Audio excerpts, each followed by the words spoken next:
सबका साथ, सबका विकास, सबको इज्जत, सबको सम्मान। तो आइए ग्राम पंचायत मंझोल से मुखिया पद के सुयोग, कर्मठ, ईमानदार और लोकप्रिय उम्मीदवार नवीन कुमार को भारी से भारी मतों से विजय बनाएं और अपने ग्राम पंचायत में विकास करने का मौका दें। नवीन भैया जिंदाबाद जिंदाबाद जिंदाबाद, नवीन भैया जिंदाबाद जिंदाबाद जिंदाबाद, नवीन भैया जिंदाबाद जिंदाबाद जिंदाबाद, मंझोल पंचायत जिंदाबाद जिंदाबाद जिंदाबाद, मंझोल पंचायत जिंदाबाद। जिंदाबाद जिंदाबाद। जीतना ही नहीं, लक्ष्य हमारा विकास कार्य को चरण तक पहुंचाना है। शिक्षित संपन्न हो गांव का हर घर, यही लक्ष्य हमें पूरा कर दिखलाना है।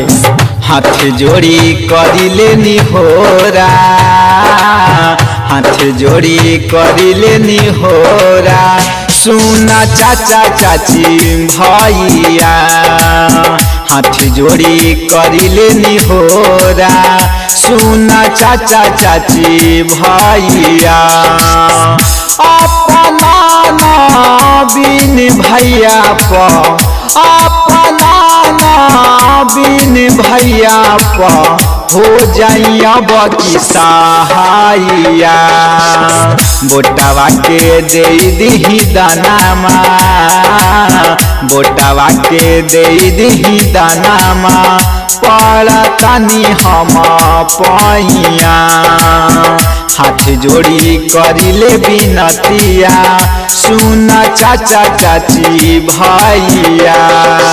नवीन भैया जिंदाबाद जिंदाबाद जिंदाबाद, नवीन भैया जिंदाबाद जिंदाबाद जिंदाबाद, नवीन भैया जिंदाबाद जिंदाबाद जिंदाबाद, मंझोल पंचायत की जनता जिंदाबाद जिंदाबाद जिंदाबाद, मंझोल पंचायत की जनता जिंदाबाद जिंदाबाद जिंदाबाद।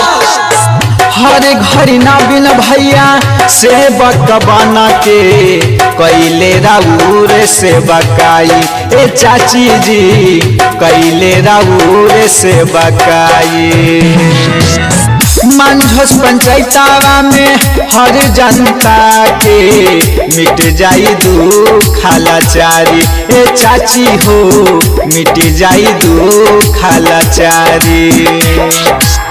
चौमुखी विकास करई है, चौमुखी विकास करई है, चौमुखी विकास करई है, खुशियाँ के आइले अब समैया, बोटावा के दे दही दानामा, बोटावा के दे दही दानामा, सुना चाचा चाची भैया, बोटावा के दे दही दानामा, सुना चाचा चाची भैया।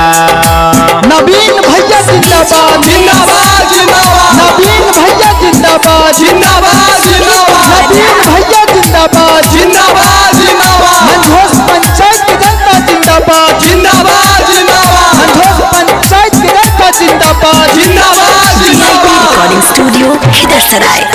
सुख दुख में साथ निभावले, लड़ले हक के लड़ाई, ए भैया हो लड़ले हक के लड़ाई। शादी विवाह में कैले सहायता, युवा लोग के कैले भलाई, ए चाची जी युवा लोग के कैले भलाई।